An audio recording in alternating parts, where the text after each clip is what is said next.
ओम नमस्ते जी। आपका स्वागत है आपका अपना चैनल आओ वेद पढ़ें में।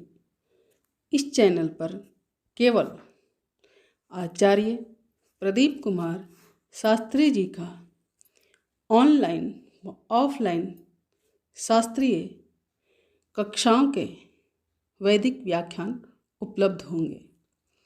अपने चैनल पर आने वाले वीडियो की सूचना पाना चाहते हैं तो लाइक और सब्सक्राइब करें तथा घंटी के बटन को दबाएं, जिससे कि वीडियो अपलोड होते ही सबसे पहले सूचना पा सकें। वेद पढ़ें पढ़ाएं, सुने सुनाएं, वेद का संदेश घर घर पहुंचाएं।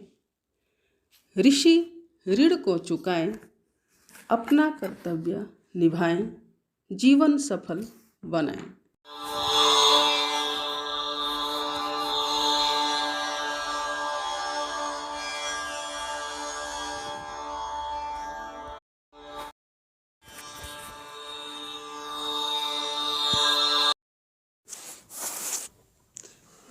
चलिए आरंभ करते हैं।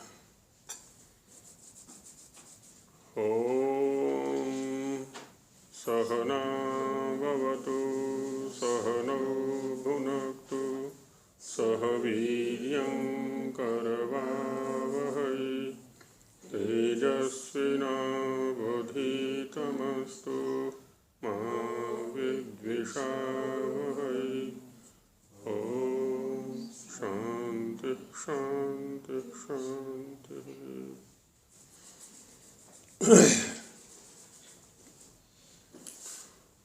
नमस्ते आचार्य जी सभी को नमस्ते। वेदों के नित्यत्व विषय पर चर्चा चल रही है।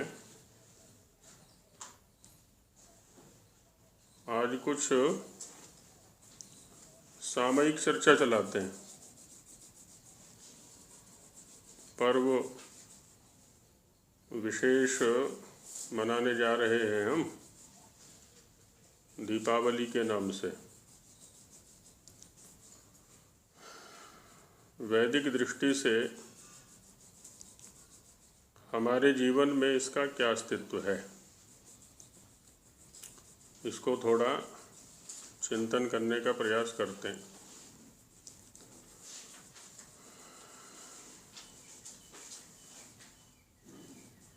दीपावली का संबंध अमावस्या के साथ है और अमावस्या जो तिथि है वो आज अपराह्न माने मध्याह्न के बाद आफ्टरनून लगभग 2:20 से आरंभ होकर कल लगभग 10:39 तक का इसका संबंध है अमावस्या का। क्योंकि जो दिनों की व्यवस्था होती है वो सूर्य के आधार पर है और जो तिथियों की व्यवस्था है वो चंद्रमा के आधार पर है। तो इसका जो संबंध है, इसलिए दिन की दृष्टि से यदि देखेंगे तो 2 दिन की हो गई दीपावली, है ना। क्योंकि अमावस्या 2 दिन हो गए, आधा दिन आज का हो गया और आधा दिन कल का हो गया। क्योंकि दीपावली का संबंध अमावस्या के साथ है, तो अमावस्या जो है आधी आज है और आधी कल है। पूरी रात अमावस्या रहेगी, ऐसा रहेगा। और हमारे यहाँ जो ये चांद्रमास की गणना है वो 2 प्रकार से चलती है। 2 पक्ष होते हैं ना इसमें, एक शुक्ल पक्ष और एक कृष्ण पक्ष। तो शुक्ल पक्ष की पहचान है चंद्रमा बढ़ता रहता है, प्रतिदिन एक एक कला, और कृष्ण पक्ष में जो है घटता रहता है। तो चंद्रमा का जो जन्म है वो अमावस्या के बाद जो प्रतिपदा है वहाँ से होता है आरंभ। उसको प्रतिपदा बोलते हैं। प्रतिपदा माने प्रथमा, जहाँ से मास का बनना आरंभ हुआ है, जिस तिथि से, उस तिथि का नाम क्या है? प्रतिपदा अथवा प्रतिपत्, दोनों नाम है इसके लिए। प्रतिपदा आकारांत हो गया ये, और प्रतिपद दकारांत हो गया, दोनों शब्द आते हैं इसके लिए। और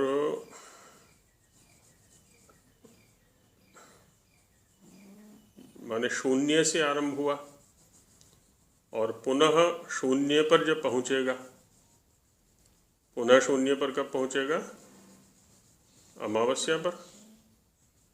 तो इस प्रकार से एक अमावस्या के बाद जो प्रतिपदा है, वहाँ से आरंभ करके आने वाली अमावस्या पर्यंत जो 2 पक्षों को लिए हुए है, इस कालखंड का नाम हो जाता है एक चांद्रमास। तो इसमें, इस गणना में क्या हुआ कि शुक्ल पक्ष पहले आया और कृष्ण पक्ष बाद में आया, है ना। पहले शुक्ल पक्ष है, क्योंकि हमने अमावस्या के बाद जो प्रतिपदा है वहाँ से मास को आरंभ किया है। चंद्रमा का बनना भी वहीं से आरंभ हुआ है। बीच में पूर्णिमा पड़ेगी, 15 दिन पूरे होकर के पूर्णिमा पड़ेगी, और उसके बाद अमावस्या आएगी। तो पूर्णिमा जो है मास का मध्यकाल हो गया, और अमावस्या जो है वो मास का अंतिम काल हो गया, अंतिम दिन हो गया, या अंतिम तिथि हो गई। तिथि का मतलब होता है स्थिति, है ना। चंद्रमा की जो स्थिति विशेष है, उसको देख करके, उसको स्थिति का ही विकृत रूप एक तरह से तिथि हो गया है। आज चंद्रमा की स्थिति क्या है, कल क्या है, परसों क्या है, ऐसा प्रतिदिन देखते रहते हैं हम। तो आज थोड़ा है, कल थोड़ा और बढ़ गया, है ना, उसको द्वितीया बोल दिया, फिर तृतीया हो गई, चतुर्थी हो गई, पंचमी हो गई, स्थितियाँ बढ़ती जा रही हैं। तो उसी के हिसाब से जो है उसको नाम दे दिया है, प्रथमा, द्वितीया, तृतीया, चतुर्थी, पंचमी आदि करके। तो अभी जिस दृष्टि से चिंतन किया, इस मास को बोलते हैं अमांत मास। अमांत माने अमांत मास माने अमा के साथ, अमावस्या के साथ जिस मास का अंत हो रहा है, वो हो गया अमांत मास। और यही वैदिक दृष्टि है, मास को अमांत मानना, अमावस्या पर अंत मानना, ये वैदिक दृष्टि है। इसलिए शुक्ल पक्ष को पूर्व पक्ष कहते हैं वैदिक लोग, और कृष्ण पक्ष को उत्तर पक्ष कहते हैं ना। पूर्व पक्ष और उत्तर पक्ष, शुक्ल पक्ष पूर्व पक्ष हो गया और कृष्ण पक्ष उत्तर पक्ष हो गया। लेकिन उत्तर भारत में, है ना, दक्षिण भारत में अभी ऐसी ही गणना है, अमावस्या पर ही मास का अंत माना जाता है। लेकिन इधर उत्तर भारत में क्या है, पूर्णिमा से पूर्णिमा तक मास को मानते हैं। तो ये तो मध्यकाल हो गया एक तरह से देखा जाए तो, है ना, मध्यकाल से मध्यकाल। तो इसको बोलते हैं पूर्णिमांत मास, है ना। चांद्रमास की गणना 2 प्रकार से हो गई, मान्यता जो है, एक अमांत मास हो गया और एक पूर्णिमांत मास हो गया। तो पूर्णिमा पर उनका अंत होता है। तो जो अमांत मास मानते हैं, उनके अनुसार तो आज कार्तिक अमावस्या है, और जो पूर्णिमांत मास मानते हैं, उनके अनुसार आश्विन अमावस्या है।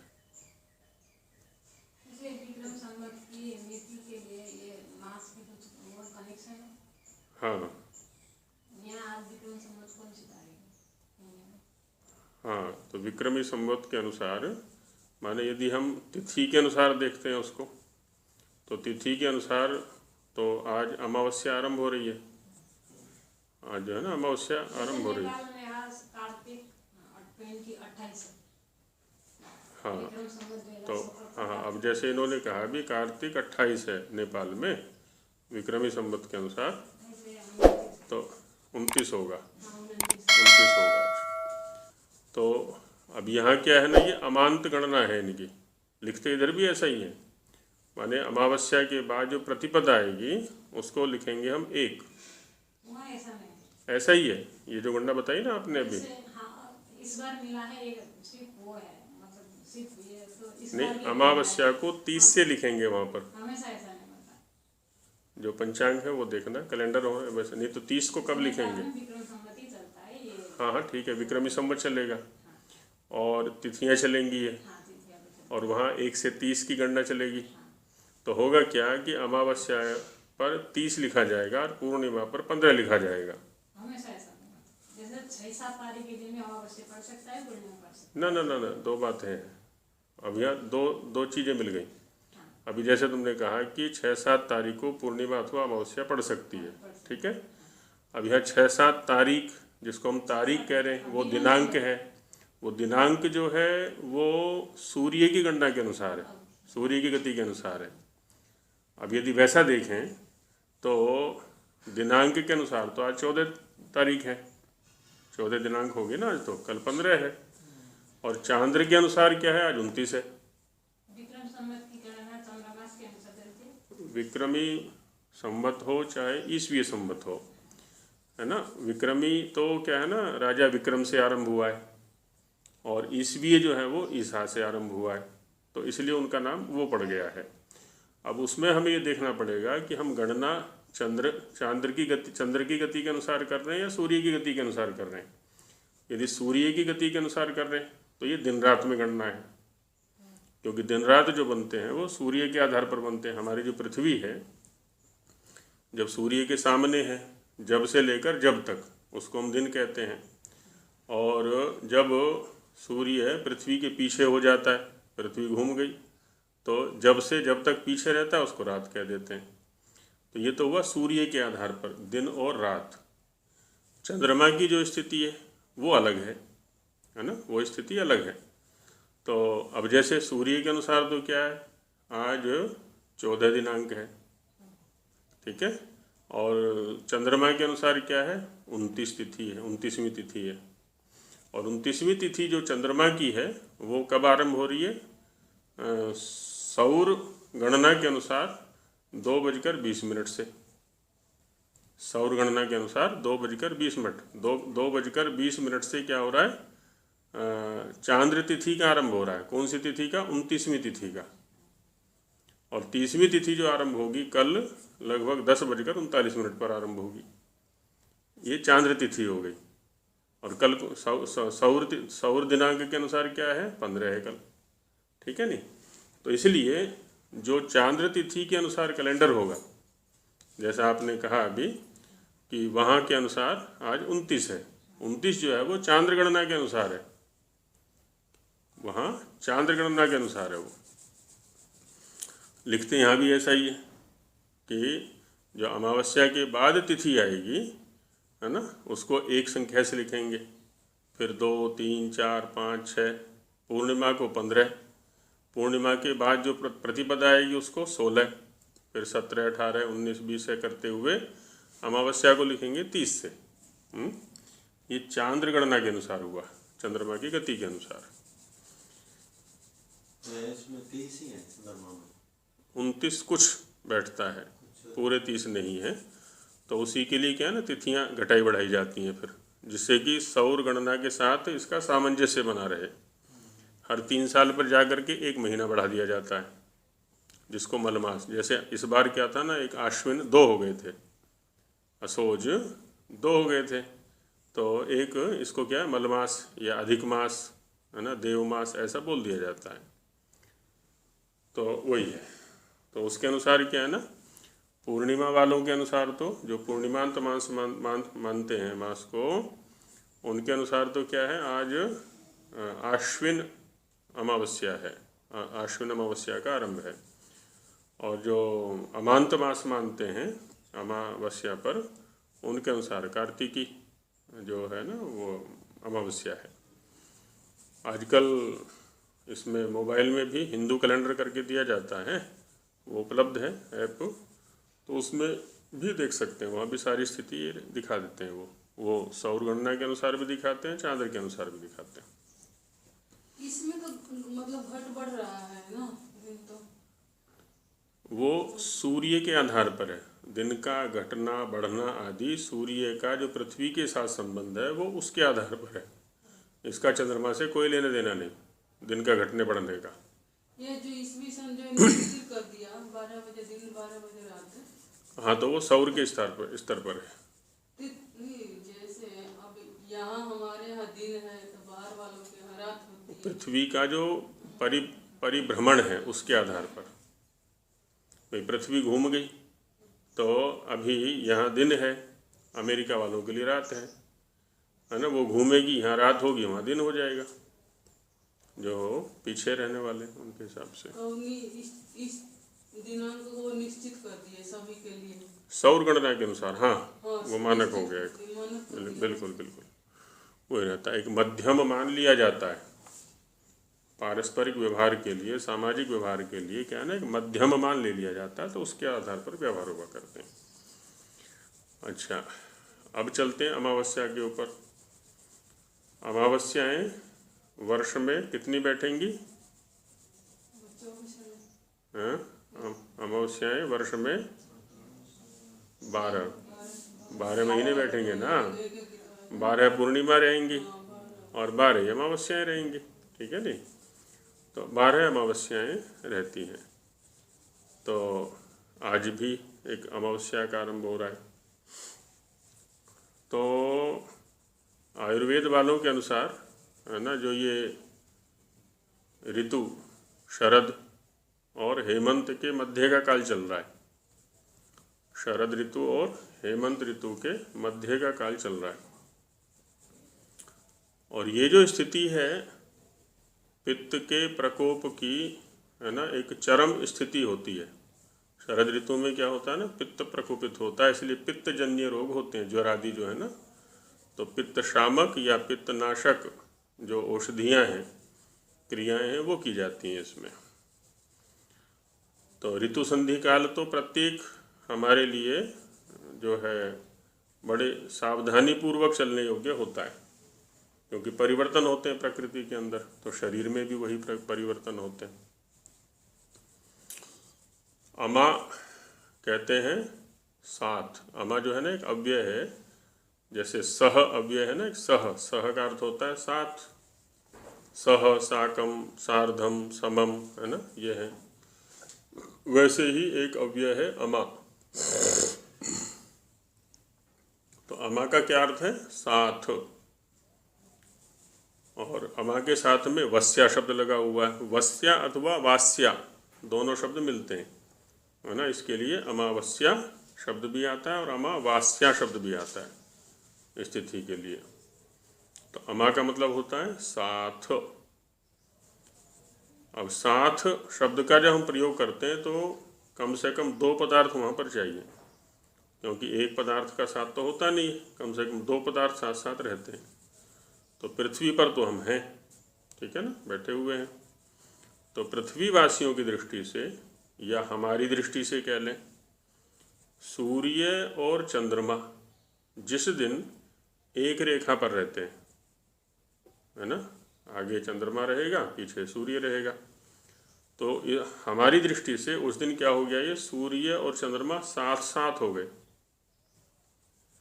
है ना। तो अमा माने साथ में रहते हैं सूर्य और चंद्रमा जिस तिथि में, है ना, साथ में या साथ साथ रहते हैं सूर्य और चंद्रमा जिस तिथि में, उस तिथि को क्या कहेंगे?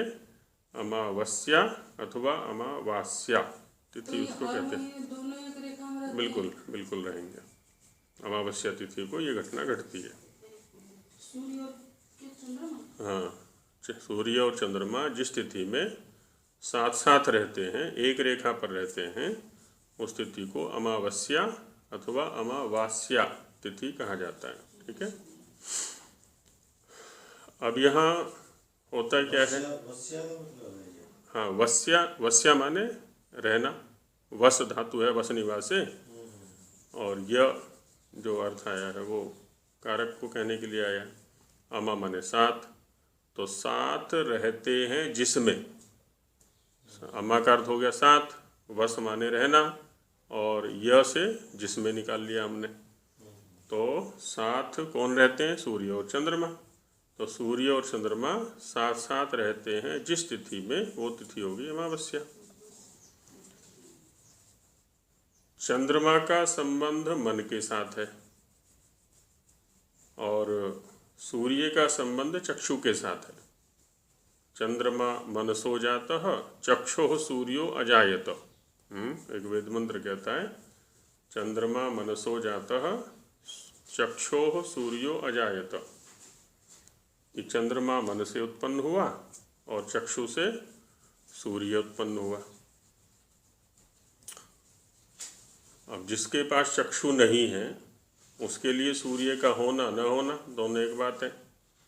तो सूर्य है और ये चक्षु है तो सूर्य है उस व्यक्ति की दृष्टि से, और चक्षु नहीं है तो सूर्य नहीं है। तो चक्षु के साथ में सूर्य का संबंध है और मन के साथ में चंद्रमा का संबंध है।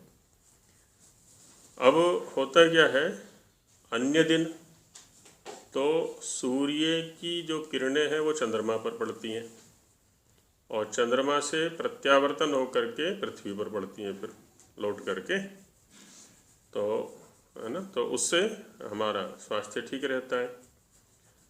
और आज क्या घटना घटने वाली है, क्योंकि सूर्य और चंद्रमा एक रेखा में है, तो हमारी दृष्टि से चंद्रमा की पीठ पर सूर्य का प्रकाश पड़ेगा तो वो प्रकाश हमें मिलने वाला नहीं है ना, हमें वो प्रकाश नहीं मिलेगा रात्रि में। तो क्योंकि इधर अंधेरा रहेगा और उधर प्रकाश रहेगा, दूसरा चंद्रमा का जो दूसरा भाग है उधर तो प्रकाश रहेगा और इधर अंधेरा रहेगा, तो जो वो प्रकाश का प्रत्यावर्तन होना था हमारी दृष्टि से वो आज नहीं होगा, हमें नहीं मिलेगा। इसलिए मानसिक स्थिति कुछ भिन्न रहती है अमावस्या को, ऐसे ही पूर्णिमा को भी। पृथ्वी पर कुछ प्राकृतिक आपदाएं भी आया करती हैं, कुछ परिवर्तन होते हैं। जो समुद्र के किनारे रहते हैं ना उनको पता है, ज्वार आदि की स्थिति बनती है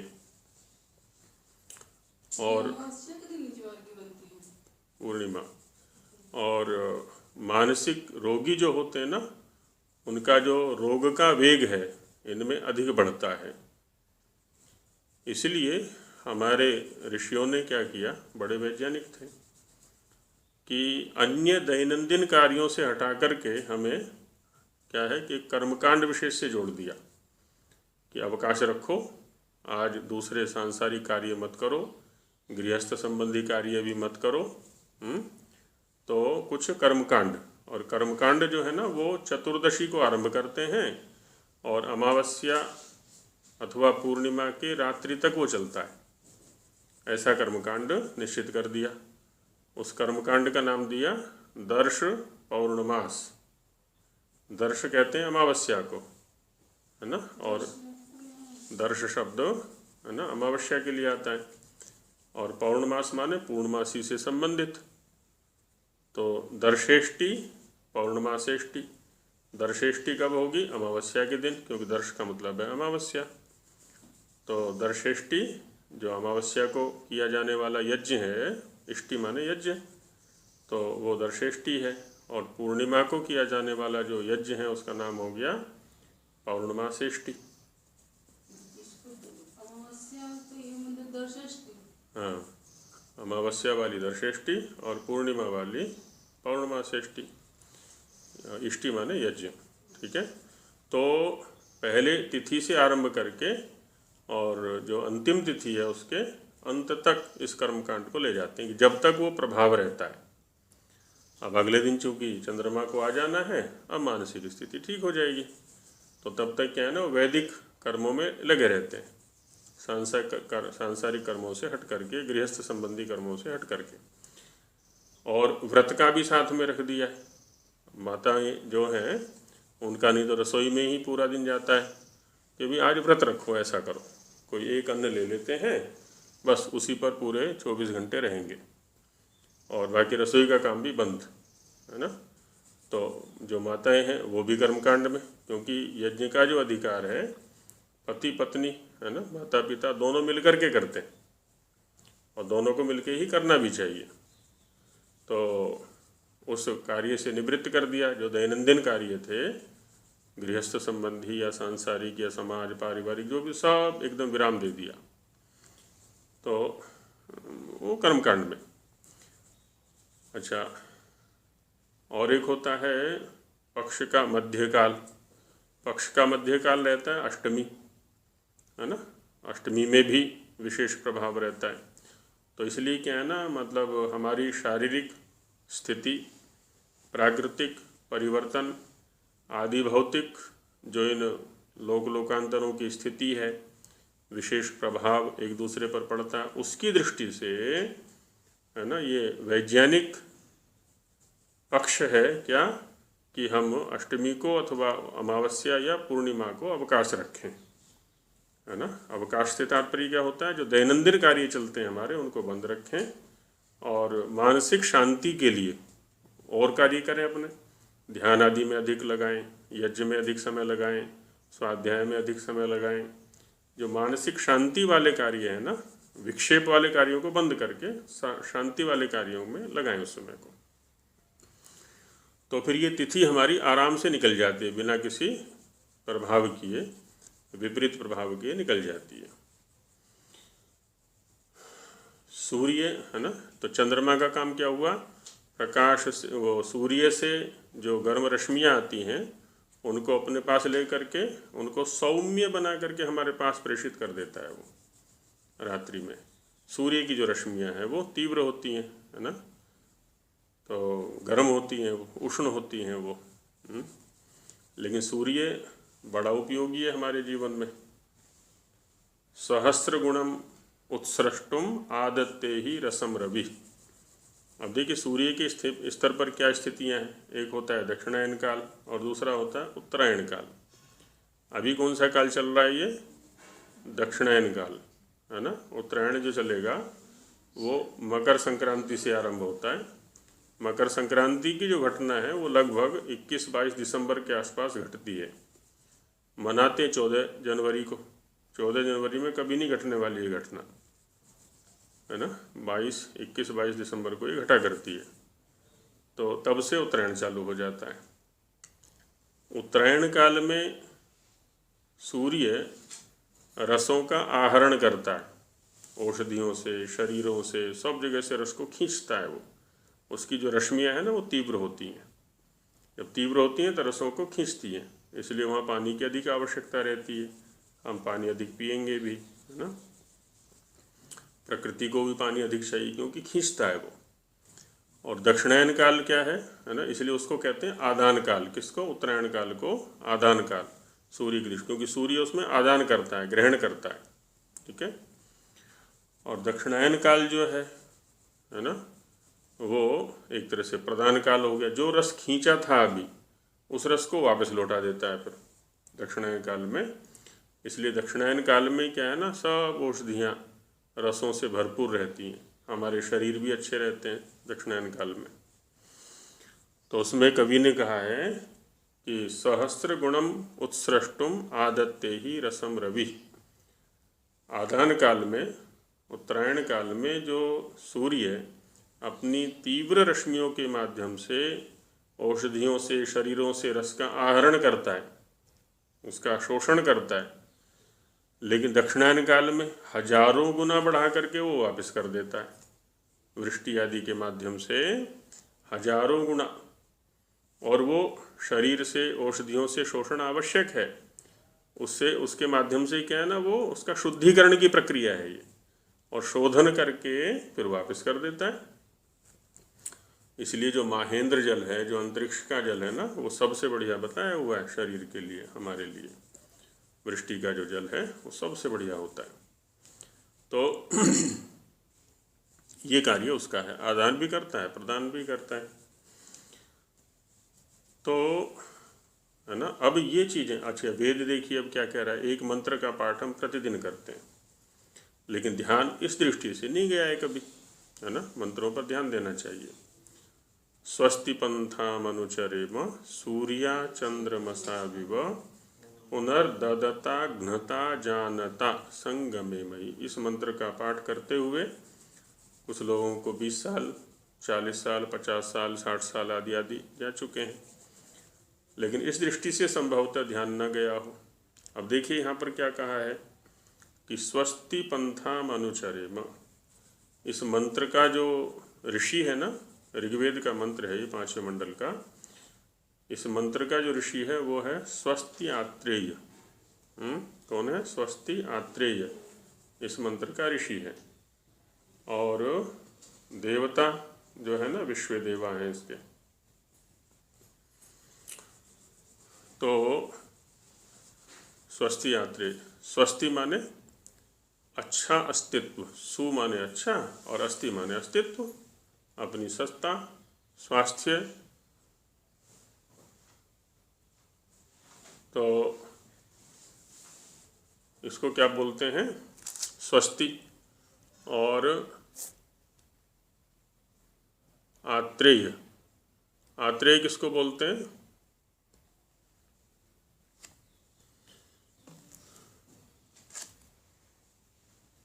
आत्रेय का संबंध अत्रि के साथ है। आत्रेय का संबंध अत्रि के साथ है। अत्रि कौन है? जो 3 प्रकार के दुखों से रहित रहना चाहता है वो अत्रि है ना। जो 3 प्रकार के दुखों से दूर रहना चाहता, अत्रि, त्रि माने 3, अ माने नहीं। जो 3 प्रकार के दुखों से रहित है अथवा रहित होना चाहता है वो अत्रि है। तो स्वस्ति की कामना वाला जो अत्रि है ना। अच्छा, आत्रेय कौन है? अत्रि की संतान को आत्रेय कहते हैं। अब जैसे हमने स्वाध्याय किया, अभी एक होता है ना श्मशान वैराग्य, अभी जैसे स्वाध्याय चल रहा है हमारा, और वैराग्य परक, तथ्य परक चिंतन इसमें किया जा रहा है। मान लिया तो कक्षा में बैठे बैठे तो क्या आएगा? संसार बेकार है ना, ये तो सब धोखा देने वाला है, आदि आदि करके आएगा। हम तो मुक्ति के लिए यत्न करें, ईश्वर के लिए यत्न करें, वही सच्चा सखा है, आदि आदि। लेकिन कक्षा समाप्त होते ही क्या है? फिर से संसार सब कुछ हो जाता है हमारा। तो इसको कहते हैं श्मशान वैराग्य। तो जो स्थिति हमारी अभी है ना, जो स्थिति हमारी अभी है, उस स्थिति का संतान बने रहना, निरंतर बने रहना। संतान माने लगातार चलना। संतान, उसके लिए भी पुत्र पुत्री के लिए भी संतान शब्द का प्रयोग करते हैं। तो वहाँ भी क्या होता है? वहाँ वंश बेल चल रही है ना, इसकी संतान ये, इसकी संतान ये, इसकी संतान ये, है ना। आगे क्या है ना, निरंतर वो वंश बेल चल रही है, तो उसको भी संतान बोलते हैं। फैलाव है, विस्तार है, वहाँ पर तनु विस्तारे धातु है। तो यहाँ पर भी वही घटना घट रही है। तो इस अत्रिपने का जो विस्तार, जो लगातार इस चीज़ को रखे, वो आत्रेय हो गया, है ना। अत्रि की संतान को आत्रेय कहते हैं। अच्छा, ये किससे मिलेगा? क्या?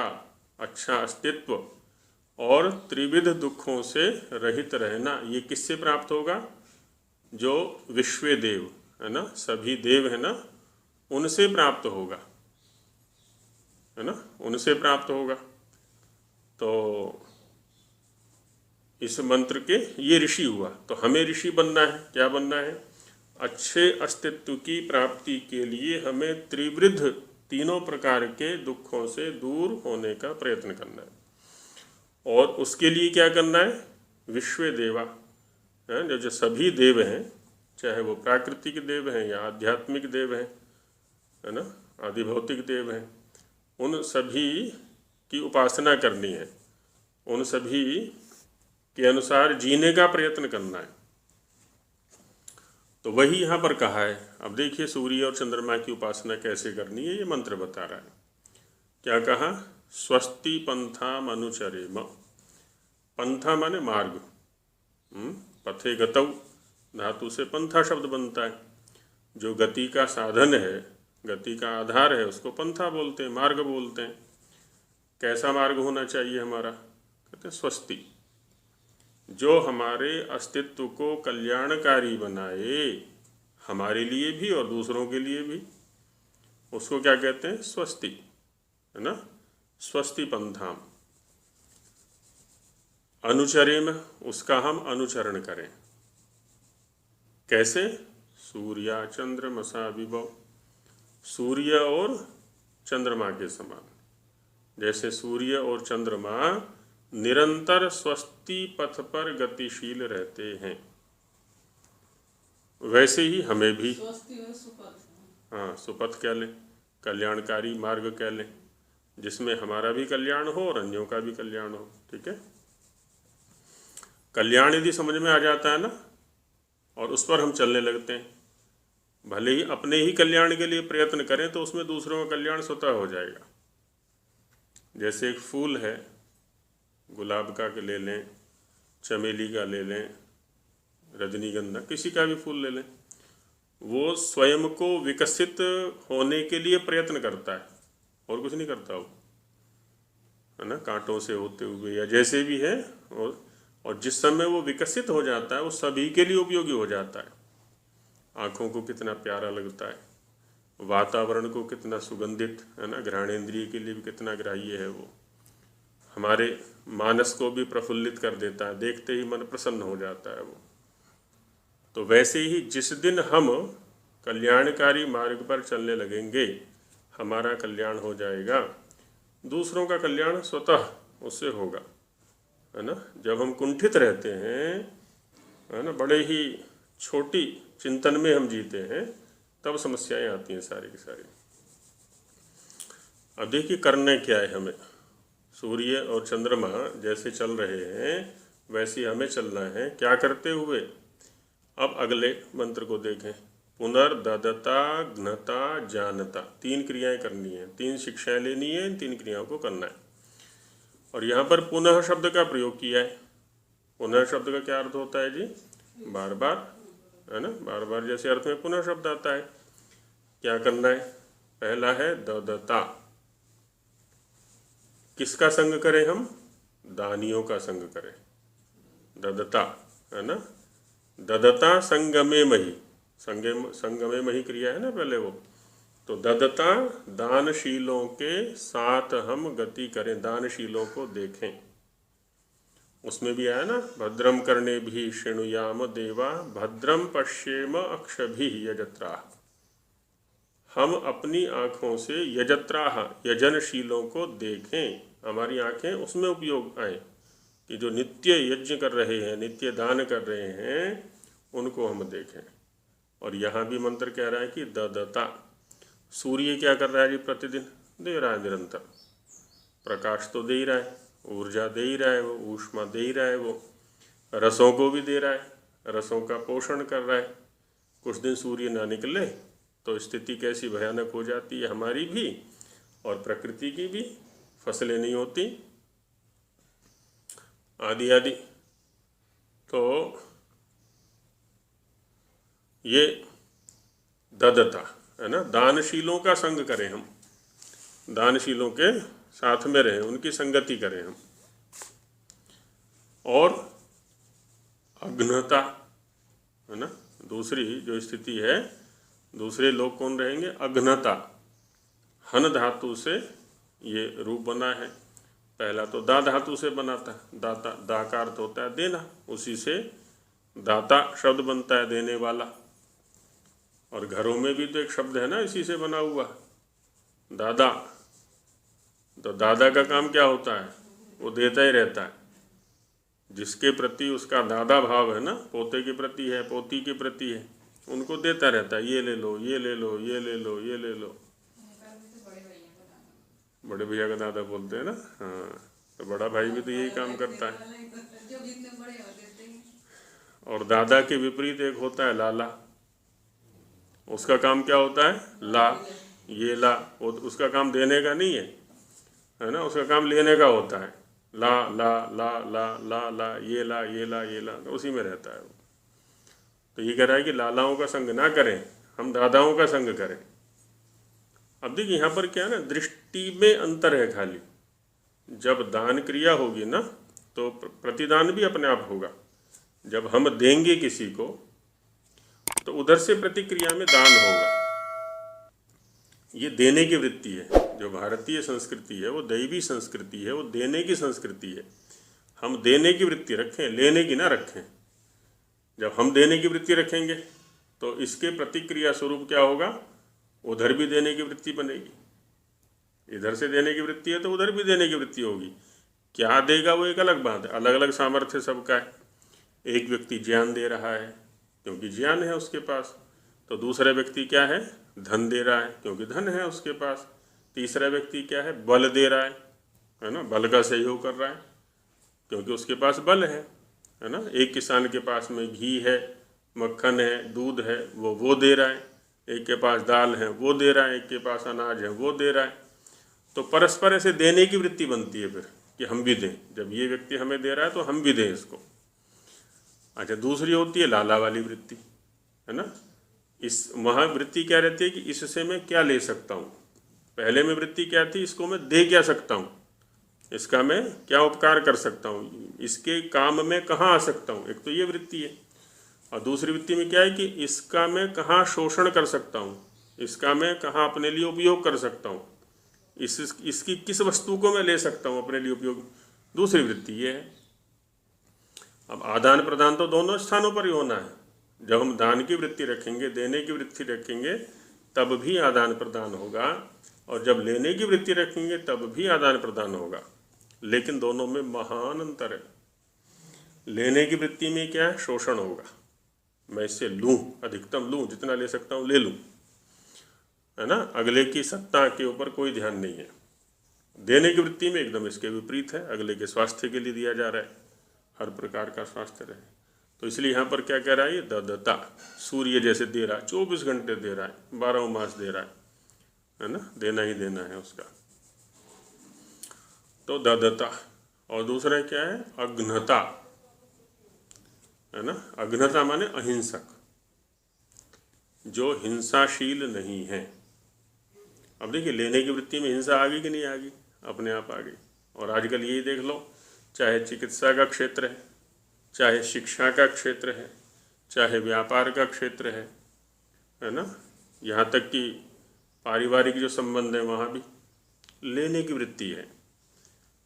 और इस लेने की वृत्ति ने सारे संबंधों को तोड़ दिया, कोई भी संबंध सुरक्षित नहीं है। और अधिक चले तो पति पत्नी का जो संबंध है वहाँ पर भी पति पत्नी के, पति ये चाहता है कि अच्छा पत्नी कमा रही है ना, इससे इसका मैं निकालूं। उधर पत्नी सोचती है अच्छा पति कमा रहा है, इससे मैं निकालूं। या और दूसरे उपयोग कि मैं अपने लिए क्या इसका उपयोग कर सकता हूँ या कर सकती हूँ, ये दृष्टि रहती है। तो वहाँ फिर समस्या हो जाती है। तो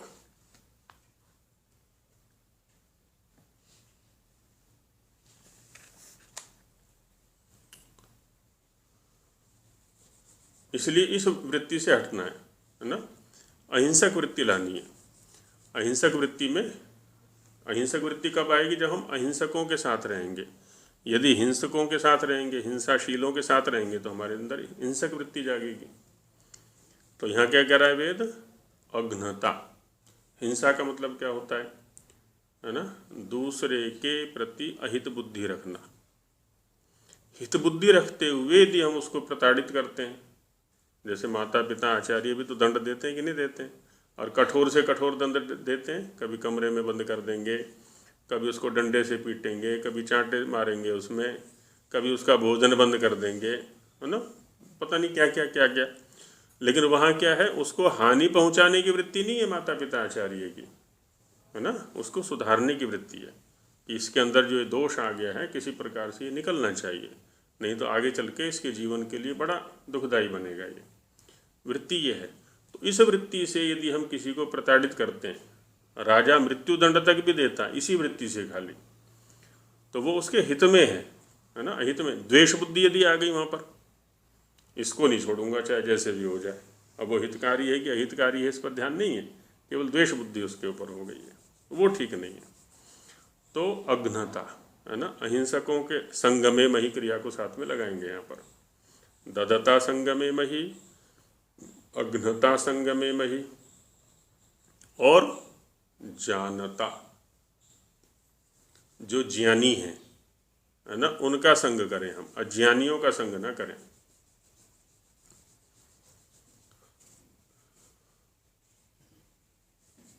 है ना, अज्ञानियों का संगम कभी ना करें।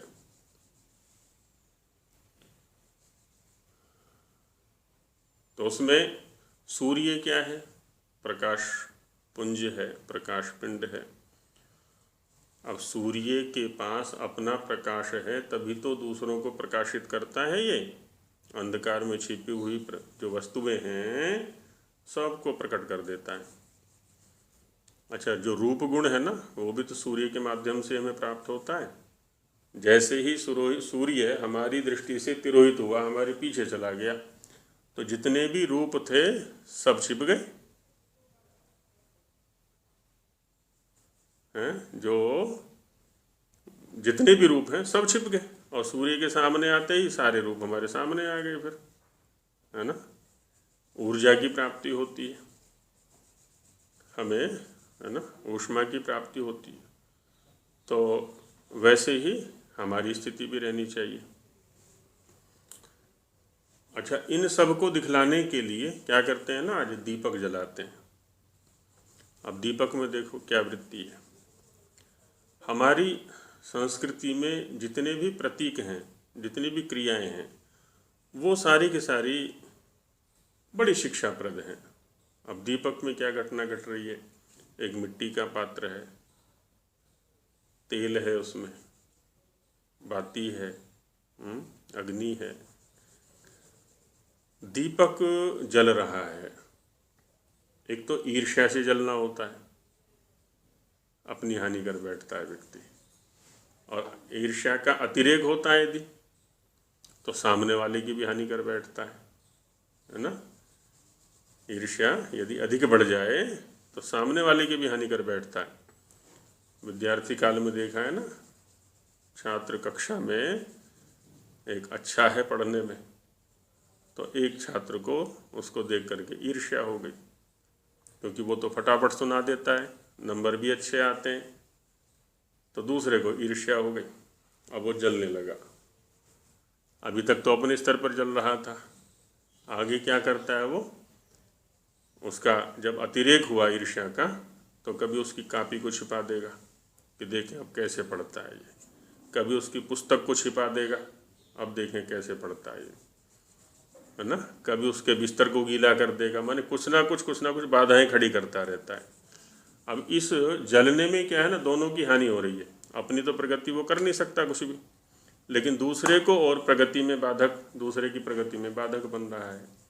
ये जलना हिंसक वृत्ति से जलना हो गया। अच्छा, दूसरा दीपक का जलना है।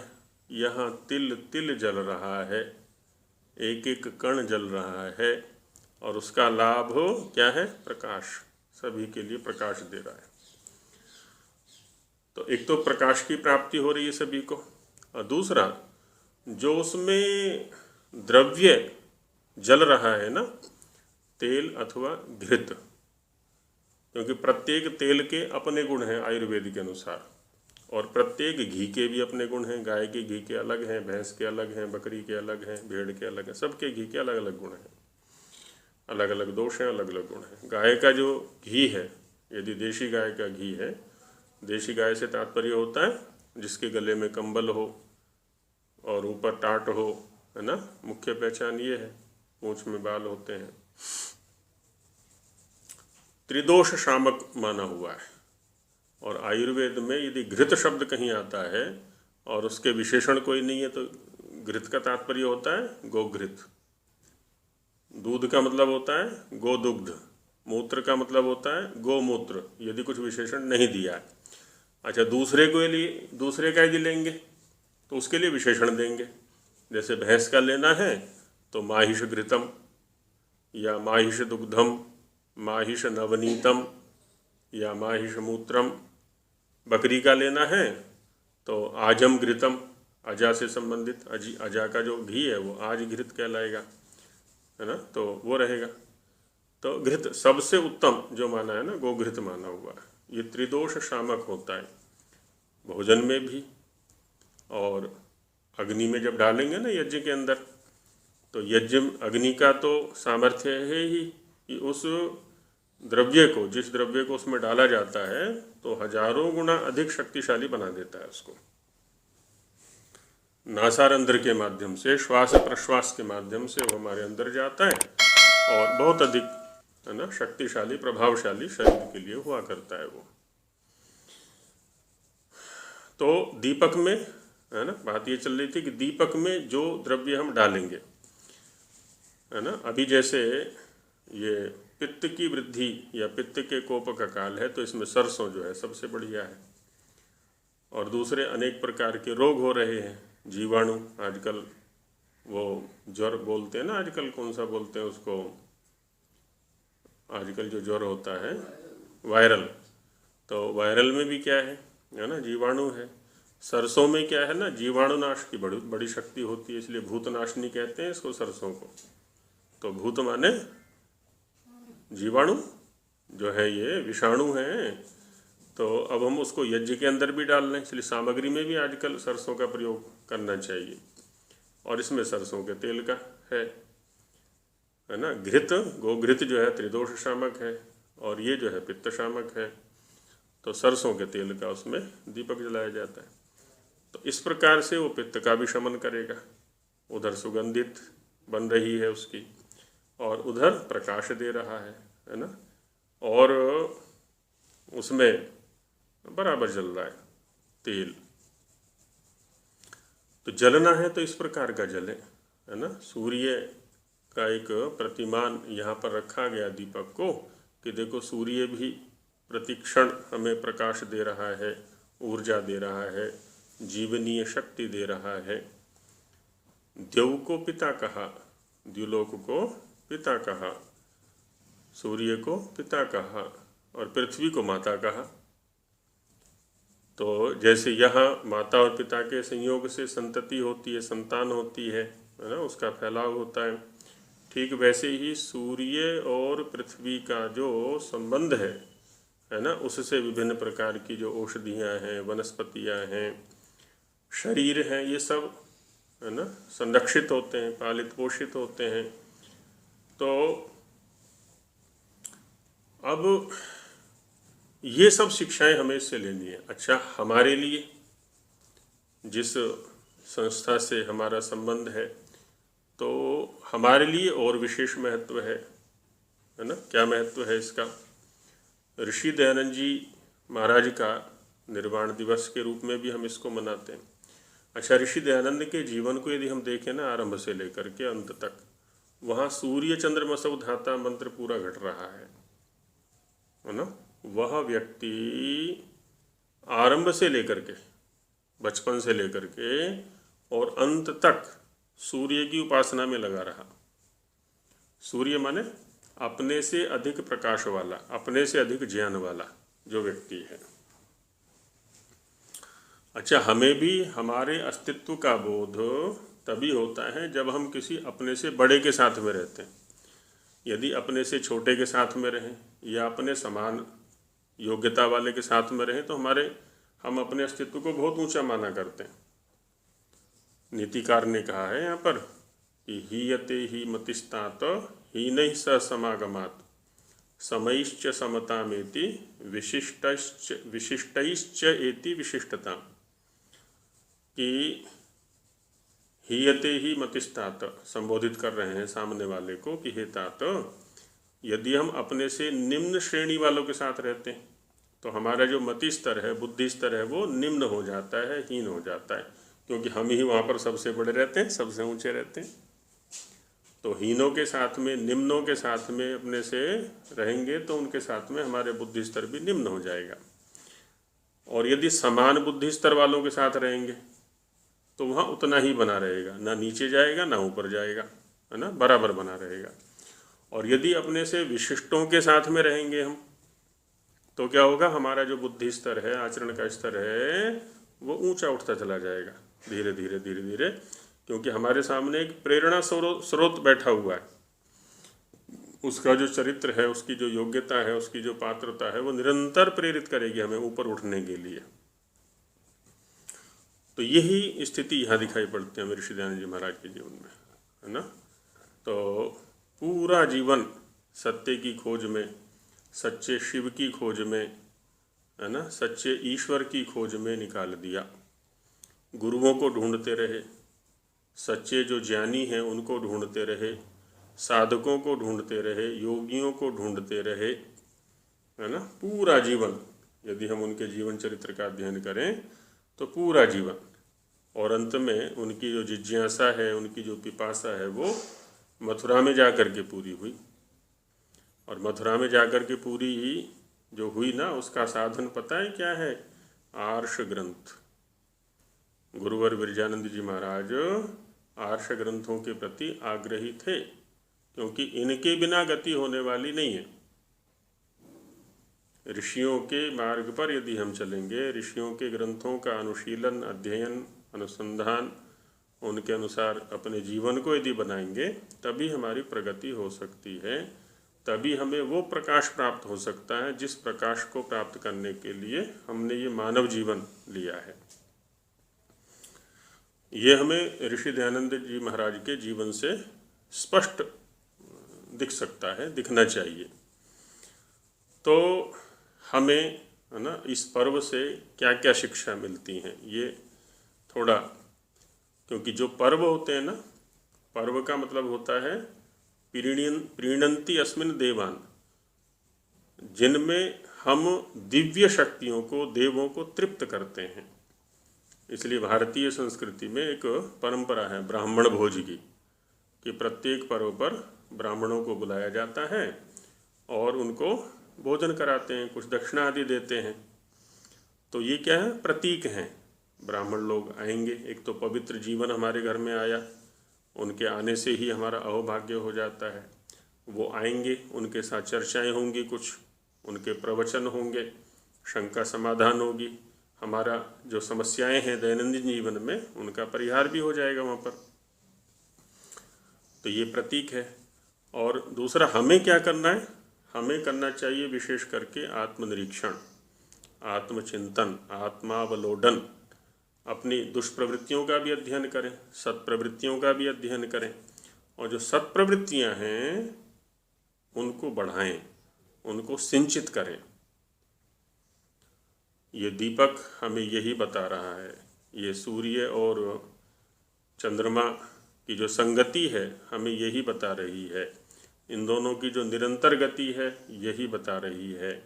स्वामी दयानंद जी महाराज का जो जीवन चरित्र है, जो जीवन है, वो हमें यही प्रेरणा दे रहा है कि हम सत्य की खोज में इस जीवन को लगाएं, तथ्यों की खोज में, यथार्थ ज्ञान के लिए इस जीवन को लगाएं, और साथ ही दूसरों को भी उधर प्रेरित करें, उधर चलाएं, है ना। और जिस दिन हम चलना आरंभ कर देंगे, ये निश्चित है, जिस दिन हमने सत्य को ढूंढ लिया, है ना, हम ढूंढ लेंगे, तो दूसरों को भी कुछ देने के योग्य हम हो जाएंगे।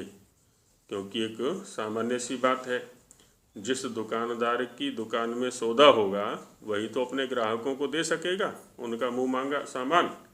और यदि दुकान ही खाली है, भले ही साइन बोर्ड कितना ही बड़ा लगा ले वो, पर ग्राहकों की तृप्ति कैसे कर सकता है ना। साइन बोर्ड लगा लिया उसने, यहाँ हर माल उचित रेट पर मिलता है, दुकान खाली पड़ी है, या नकली सौदा भर लिया, तो दुकान ग्राहकों को क्या देगा? कुछ नहीं दे सकता वो। तो इस पर्व से, जिसको प्रकाश पर्व के रूप में मनाते हैं, बड़ा विकृत रूप हो गया, पटाखे फोड़ करके और न जाने क्या क्या, जुआ खेलते हैं, शराब पीते हैं, बड़ा विकृत रूप बना दिया है पर्वों का। माने जहाँ दैवी वृत्तियों का पोषण करना इन पर्वों का लक्ष्य था, वहाँ आसुरी वृत्तियों का पोषण करना अब लक्ष्य बन गया है ना। शराब से क्या होगा? आसुरी वृत्तियाँ पोषित होंगी। जुए से क्या है? आसुरी वृत्तियाँ पोषित होंगी। वेद तो मना करता है, अक्षयर्मा दिव्य कृषिमित कृषस्व, अथर्ववेद में कहा है कि भी जुआ मत खेलो, खेती कर लो, है ना, परिश्रम करो। जुआ खेलते हैं, शराब आदि पीते हैं, और दूसरे प्रकार की बहुत सारी दुष्प्रवृत्तियाँ चल पड़ी हैं। तो सब आसुरी वृत्तियों को पोषित करने वाली वृत्तियाँ हैं ये, उनसे हम बचें, वेद के मार्ग पर चलें, महापुरुषों के मार्ग पर चलें। इसके लिए नियमित रूप से हम संकल्प लें कि महापुरुषों के जीवनों का अध्ययन प्रतिदिन करेंगे, वेद का अध्ययन प्रतिदिन करेंगे। क्योंकि वहाँ कहा ना, पुनर्ददता, बार बार निरंतर वो संगमे में ही इनकी संगति बनी रहनी चाहिए। हमें निरंतर संगति बनी रहे, ददता अग्नता जानता, है ना, दानशीलों की, अहिंसकशीलों की और जो ज्ञानी है ना, उनकी निरंतर संगति बनी रहे। तो यदि ये वृत्ति हम अपनी अपनाते हैं, बनाते हैं, तो ऋषि दयानंद जी महाराज के निर्वाण दिवस के रूप में इस तिथि को मनाना, या दीपावली के रूप में इस तिथि को मनाना, है ना, या नव सस्येष्टि, नव सस्य, नव माने नया, सस्य माने फसल। अभी धान की फसल कटी है पीछे, उससे जो नया नया धान आएगा उससे यज्ञ किया जाता है। सोमयाग आदि में पुरोडाश बनाते हैं उसी से, आटे से, तो उससे यज्ञ करना, है ना। तो ये सब क्या है, प्रतीक हैं हमारे जीवन के उन्नयन के लिए, उन्नति के लिए। तो तभी इन पर्वों को मनाने का जो सफलता है वो तभी हो पाएगी। तो आज ये समसामयिक चर्चा थोड़ी की, विषय से हट करके अब आगे फिर वही पाठ चलेगा वेदों के नित्यत्व को लेकर के। जी आचार्य जी, फिर इस हिसाब से तो आज ऋषि निर्वाण दिवस नहीं हुआ, मास के हिसाब से तो नहीं, यदि कार्तिक अमावस्या अमावस्या हो गई ना, फिर अमावस्या होगी, जैसे अभी ये आज आरंभ हो के कल तक है, तो उसमें कार्तिक की तो नहीं हुई ना। हाँ, अमांत मास वालों के अनुसार कार्तिक हो गई, अमांत मास वालों के अनुसार कार्तिक ही है। अच्छा, हाँ, ऐसा रहेगा। चलिए बस करते हैं। ओम सहना भवतु सहनो भुनक्तु सह वीर्यं करवावहै तेजस्विनावधीतमस्तु मा विद्विषावहै। ओम शांति शांति शांति। सभी को नमस्ते जी। नमस्ते। नमस्ते जी। नमस्ते आचार्य।